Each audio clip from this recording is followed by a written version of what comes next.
The notification lit up my phone at exactly 11 o'clock on a Tuesday. I was in the middle of a crisis management meeting for a pharmaceutical client, but my phone was face up. It always was. Crisis managers don't get the luxury of ignoring vibrations. But this wasn't a client. It was the anniversary gala planning group chat. My sister, Brittany. Dad and I talked. The message read, "You, in the family photos, it doesn't fit the aesthetic. We need you to sit at the back table during the speeches. Maybe skip the red carpet." 3 dots appeared immediately. My father, Richard, loved the message. A little red heart icon popped up next to Brittany's cruelty. I stared at the screen. The meeting room blurred. I didn't cry. I didn't feel my heart rate spike. I felt the same cold, clinical detachment I used when a CEO embezzled funds or a factory exploded. This was a crisis, but for the first time, I wasn't going to manage it. I was going to accelerate it. I opened the vendor portal for the Ritz-Carlton Grand Ballroom on my laptop. The deposit was $24,000. Paid in full by me 2 months ago. I navigated to the booking page. The cursor hovered over the Cancel Booking button. I didn't hesitate. I didn't think about the non-refundable fee. I didn't think about the 300 guests flying in. I thought about the word aesthetic. Click. Booking canceled. Refund processed to the original payment method. Drop a comment and let me know where you're listening from and what time it is for you right now. I'd love to know who's part of our community. I closed the tab and went back to my meeting. Most people think I'm the cold one in the family, the unfeeling corporate machine. But that's the role they assign me. In the ecosystem of my father's life, I wasn't a daughter.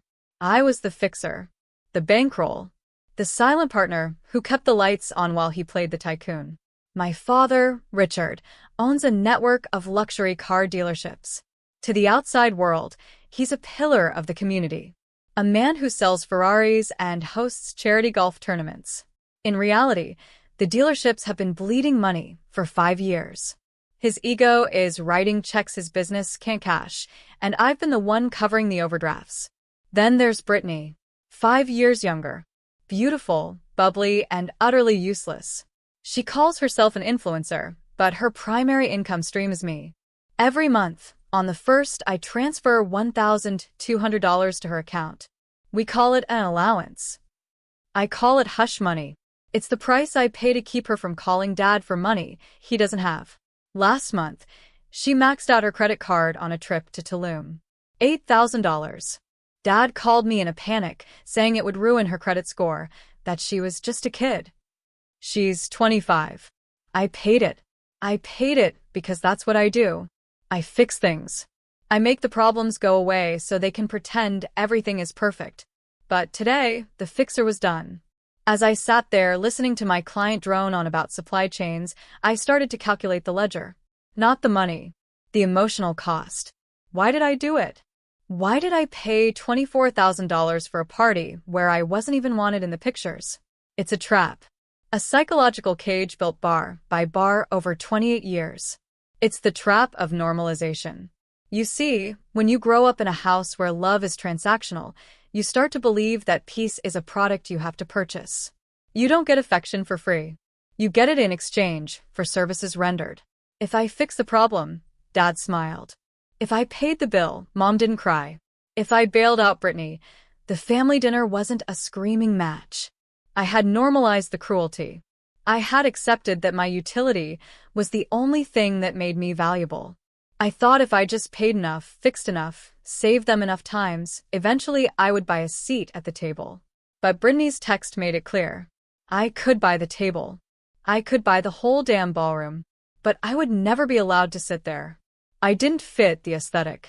My competence was my currency, but their currency was image. And no matter how much I paid, I was just the staff. The help. The ugly scaffolding holding up their beautiful, crumbling building. I looked at my phone again. No new messages. They didn't know yet.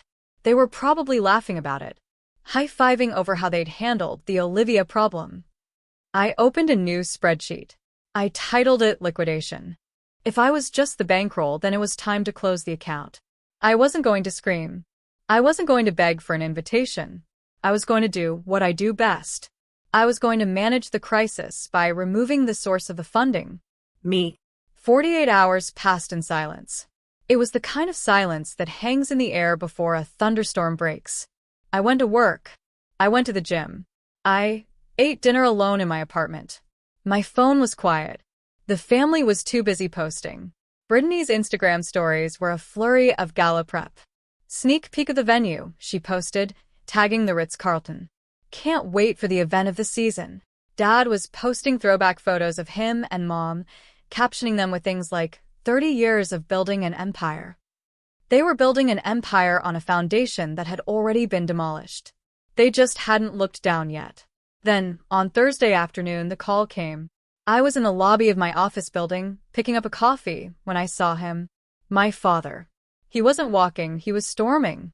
His face was a color I'd never seen before, a deep, mottled purple. He bypassed the security desk, ignoring the guard who tried to stop him. Olivia, his voice boomed off the marble walls. People turned. My colleagues. My clients. I didn't flinch. I took a sip of my latte and waited. He reached me, breathless, his expensive suit looking suddenly cheap in the harsh afternoon light. What did you do? He hissed, grabbing my arm. The venue manager just called me. They said the booking is canceled. They said the refund was processed on Tuesday.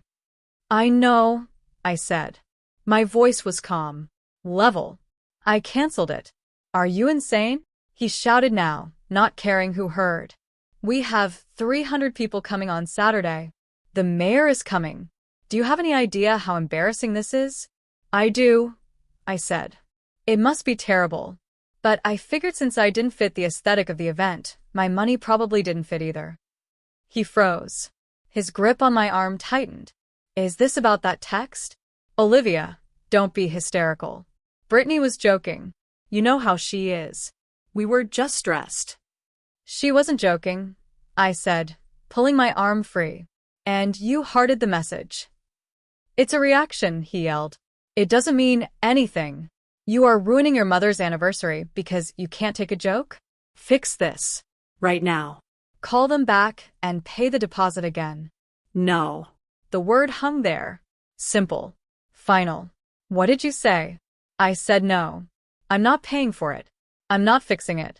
You want a gala? You pay for it. He looked at me like I was a stranger. Like the ATM had just spoken back to him. You ungrateful little, after everything I'd done for you? You owe this family. You owe us. I don't owe you anything, I said. I've paid my dues. With interest. He stepped closer, looming over me, using his size to intimidate, the way he always did when logic failed him. You will fix this or you are done. You hear me? You are out of this family. I looked at the security guard who was now approaching, hand on his radio. I nodded to him. I think you should leave, Richard, I said. Richard, he sputtered. I am your father. Not right now, I said. Right now, you're a security risk. The guard stepped between us. Sir, you need to leave the premises. My father looked at the guard, then at me, then around at the lobby full of people watching the great Richard Sterling being escorted out like a trespasser. He pointed a shaking finger at me. You'll regret this. You'll come crawling back when you realize you have no one. He turned and walked out, trying to salvage some shred of dignity, but it was gone. I watched him go. My hands weren't shaking. My heart wasn't racing. I felt a strange, hollow lightness in my chest. He didn't miss me. He didn't ask why I was hurt. He didn't apologize. He just missed the funding. He missed the access. I went back up to my office, sat down at my desk, and opened my laptop. The cancellation was just the warning shot. Now, it was time for the war. I navigated to my personal banking portal. Systematic review. I whispered to myself. First, Brittany's rent. It was set to auto-pay on the 1st of the month. I clicked stop payment. Next, the credit card. The one Richard carried for emergencies. The statement was open in another tab. Emergencies apparently included a $300 dinner at a steakhouse last night and a new set of golf clubs. I clicked report lost or stolen. The card would be dead within minutes. Then the dealership insurance. I'd been floating the premiums for 6 months because cash flow was tight. I drafted an email to the insurance broker. Effective immediately, I am removing myself as the guarantor for the policy. Please direct all future billing to Richard Sterling. Send. It was a financial autopsy. I was cutting open the body of our family finances and finding the rot in every organ. I realized then that my money wasn't just helping. It was the load-bearing wall. Without my checks, my father wasn't a tycoon. He was a man drowning in debt, wearing a tailored suit. This is the illusion of power in an empty wallet. See, my father built his entire identity on being the provider, the patriarch. But power that is rented is not power at all. It is a performance. And like any performance, it requires a stage and a budget. I had provided both. When the funding stops, the cognitive dissonance sets in. He cannot reconcile the image of himself as the powerful leader with the reality of his empty bank account. This is why he screamed in the lobby. Not because he was angry, but because he was terrified. Without my money, the mirror cracks. He has to face the man he actually is, and that man is broke, small, and alone. The voicemails started rolling in an hour later. First, Brittany. My card got declined at Sephora. What the hell, Olivia? Fix it. Then the insurance broker. Ms. Sterling, we received your email. We'll notify your father immediately. Then Dad. You think you're smart? You think you can hurt me? I made you. I can break you. I listened to the first 5 seconds, then hit delete. I watched the sun go down over the city's skyline from my office window. The lights of the buildings flickered on one by one. Down below, the city was moving, alive, indifferent to the collapse of the Sterling Empire. I felt clean. For years, I had been drowning in their expectations, weighed down by the heavy, wet blanket of their needs. Now I had cut the weight loose. I was floating, but there was one loose end. One person I hadn't accounted for. Mom. Patricia. She had been silent through all of this. No texts. No calls. Just the quiet, passive observer she had always been. The woman who signed the tax returns without reading them. The woman who smoothed things over when Dad got too loud. I expected a text begging me to fix it, asking me to be the bigger person, telling me that family is everything. Instead, my phone buzzed with a calendar invite. Meeting. The diner on Route Night. 8:00 p.m. Just us. I stared at it. Route Night was on the edge of town, far away from the country club and the dealerships. It was a place where truckers and third-shift nurses ate. Not the kind of place Patricia Sterling frequented. I accepted the invite. I grabbed my bag and headed out. I didn't know what to expect. Was she coming to guilt me? Was she coming to tell me I had broken her heart? I arrived at 8 sharp. She was already there, sitting in a booth in the back, a cup of tea in front of her. She wasn't wearing her usual pearls or the stiff, perfectly coiffed hair. She was wearing a simple sweater and jeans. And on the table, next to her tea, was a thick black binder. I slid into the booth opposite her. Hi, Mom. She looked up. Her eyes were clear. Dry. Hello, Olivia. I assume you're here to tell me to turn the money back on, I said, bracing myself.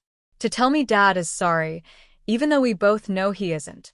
She took a sip of her tea. No. I'm here to give you this. She slid the binder across the chipped Formica table. I opened it. It wasn't a guilt trip. It was a ledger. Page after page of handwritten notes. Dates. Amounts. Account numbers. What is this? I asked. For the last 5 years, she said, her voice quiet but steady, every time you sent money for groceries, or for the house upkeep, or for my personal expenses, I didn't spend it. I looked up at her, stunned. What? I knew, she said. I knew Richard was bleeding the business dry. I knew he was using you. I tried to stop him, but you know your father. He doesn't listen to women, especially not his wife. She reached into her purse and pulled out a bank statement. I funneled every cent you sent me into a high-yield account. I called it the Freedom Fund. My mouth fell open. I looked at the balance. It was substantial. Enough to start over. Enough to leave. I didn't want to spend your money on his mistakes, she said. I wanted to save it for when we could finally get out. We? I asked. She reached into the binder again and pulled out a manila envelope. She placed it on top of a ledger. The gala was never going to happen, Olivia. Even if you hadn't canceled it. I was never going to walk into that ballroom and celebrate 30 years of this. She tapped the envelope. These are divorce papers. I was planning to serve him on the night of the anniversary. I stared at her. The passive mother. The enabler. The woman I thought was a victim. She wasn't a victim. She was a sleeper agent. You're leaving him? I'm leaving him, she said. And I'm taking you with me. We're done fixing, Olivia. It's time to let it break. Saturday night arrived with a humidity that made the air feel thick and heavy. The Ritz-Carlton was silent, dark, hosting a pharmaceutical conference instead of the sterling anniversary gala. But the party wasn't canceled. Not in Richard's mind. Unable to accept defeat, unwilling to admit to his friends that his daughter had cut him off, he had pivoted. He moved the gala to the dealership showroom. It's a modern twist. Brittany had posted on Instagram earlier that day. Industrial chic. Intimate and exclusive. I pulled up to the dealership at 7:00 p.m. Mom was in the passenger seat. She looked beautiful. Not in the way my father liked, trophy wife beautiful, but in a way that felt dangerous. She was wearing a suit. White. Sharp. The showroom was a disaster. They had tried to clear the cars, but the space still smelled like rubber and floor wax. A few tables were scattered around, covered in cheap linens that didn't quite reach the floor. The catering was a local Italian restaurant buffet set up on folding tables. There were maybe 50 people there. The die-hard hangers-on. The people who owed my father money or favors. The mayor was notably absent. Brittany was in the corner, holding her phone up, live streaming. Hey guys, we're just getting started. It's so vibe-y in here. Her voice was shrill, desperate. She was trying to filter reality, but you can't put a filter on the smell of tires. Richard was at the center of the room, holding a glass of champagne that looked suspiciously like sparkling cider. He was sweating. He saw us walk in, and his eyes lit up with a manic kind of hope. Patricia, he boomed. Olivia, you made it. I knew you would. I knew you wouldn't let us down. He rushed over, grabbing Mom's hand, trying to pull her into the center of the room. Everyone, look who's here. My beautiful wife and my daughter. He glared at me as he said it, a warning shot. Play along. Don't ruin this. I stood back. This wasn't my moment. Mom pulled her hand away. Gently but firmly. Richard, she said. Now, let's get a toast, he shouted, turning to the room. To 30 years. To building a legacy. He raised his glass. A few people murmured. Cheers. It was pathetic. And to my daughter, Olivia, he continued, his voice taking on a hard edge. Who gave us a little scare with the venue mix-up, but she's here to make it right. In fact, Olivia, why don't you write a check for the caterers now? They're asking for payment. He was trying to corner me, publicly shaming me into opening the wallet one last time. I didn't move. Mom stepped forward. No, she said. The room went quiet. Even the hum of the refrigerator seemed to stop. Patricia? Richard laughed nervously. What are you doing? She's not writing a check, Richard, Mom said. Her voice wasn't loud, but it carried to every corner of that concrete room. And neither am I. This is a party, he hissed. Don't do this here. It's not a party, she said. It's a closing statement. She opened her bag. She didn't pull out a gift. She pulled out the manila envelope. For 30 years, I balanced the books you cooked, she said. I smoothed over the lies.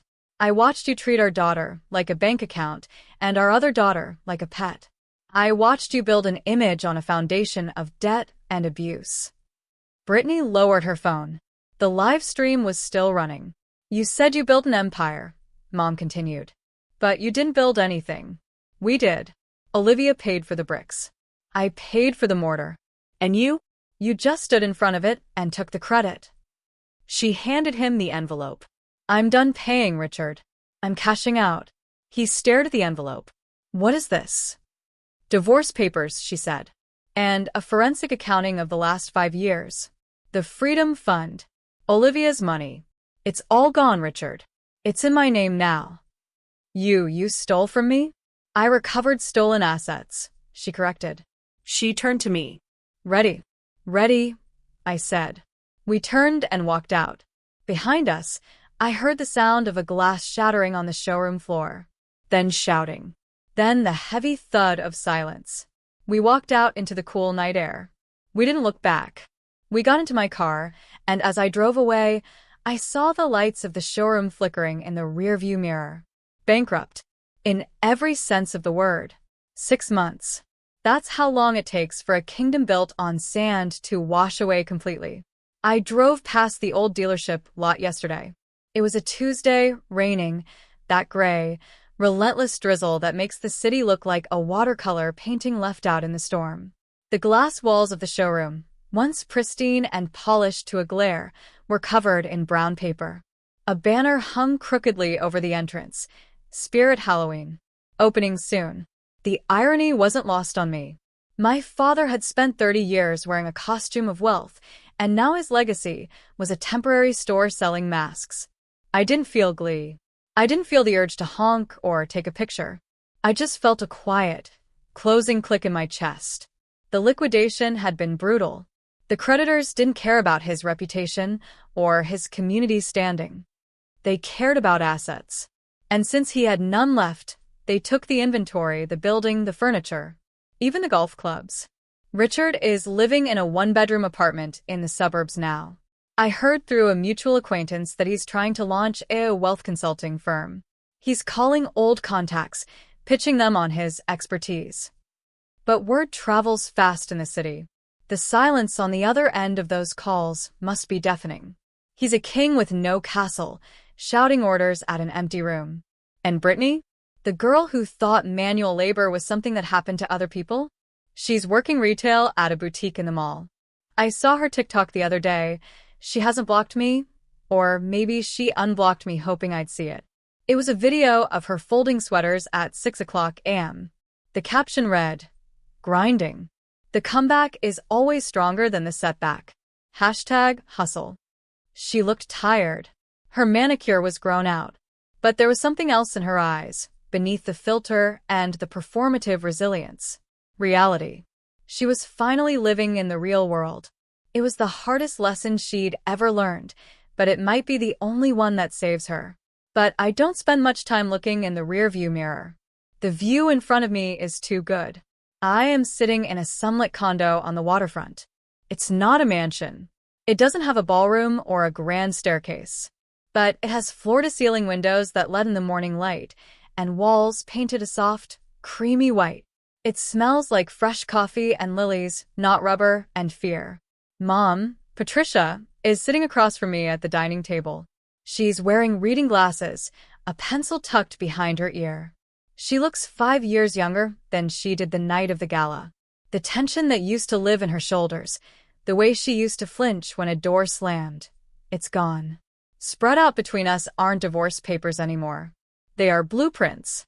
Not for a building, but for a business. I think we need to adjust the hourly rate for the forensic accounting package, she says, tapping a spreadsheet with her pencil. If we're targeting women who are just leaving abusive financial situations, we need a sliding scale. We can subsidize the lower tier with the corporate crisis retainers. I smile. She isn't just a survivor, she's a strategist. We are launching a firm, The Architects, a crisis management agency specializing in financial recovery for women. We help them find the hidden accounts, untangle the debt, and build a foundation that no man can pull out from under them. Mom is the CFO. I'm the CEO. Agreed, I say. Let's build the scholarship fund into the bylaws. She looks up at me, and her eyes crinkle at the corners. You know, I used to worry that you were too cold, Olivia. That I had let him turn you into a machine. I was a machine, I admit. I had to be. Machines don't feel pain. You're not a machine anymore, she says softly. You're a gardener. I look out at the water, watching a ferry cut through the harbor. She's right. This is the final lesson, the one I had to learn on my own. For years, I thought justice meant destruction. I thought winning meant burning my father's house to the ground. And in a way, I did that. I lit the match. But there is a deeper form of justice. We call it the justice of the sower. You see, revenge keeps you tied to the past. It keeps you walking through the ashes, smelling the smoke, checking to make sure the enemy is still down. It requires you to stay in the graveyard. But true justice? True justice is taking your seeds, your resources, your brilliance, your love, your energy, and planting them in your own soil. It is realizing that every dollar I spent fixing my father's mistakes was a cup of water poured onto a dead plant. It was never going to bloom. It was only going to rot. Now I am watering my own garden. I am using my competence not to prop up a tyrant, but to build a sanctuary. I look back at the blueprints. This business, this home, this relationship with my mother, these are the flowers growing out of the concrete. They are vibrant and real and ours. My phone buzzes. It's not a crisis. It's a client, a woman we helped last week, sending a photo of the keys to her new apartment. I did it. The text reads, "Thank you." I type back, "You did it. We just drew the map." I set the phone down. I take a sip of my coffee. I breathe in the clean, salt air of the harbor. I am not an ATM. I am not a fixer. I am not an aesthetic disappointment. I am a builder. And for the first time in my life, I am excited to see what rises from the ground. If you've ever had to buy your own freedom from people who should have given it for free, share the story. You are not an ATM. You are the architect of your own life.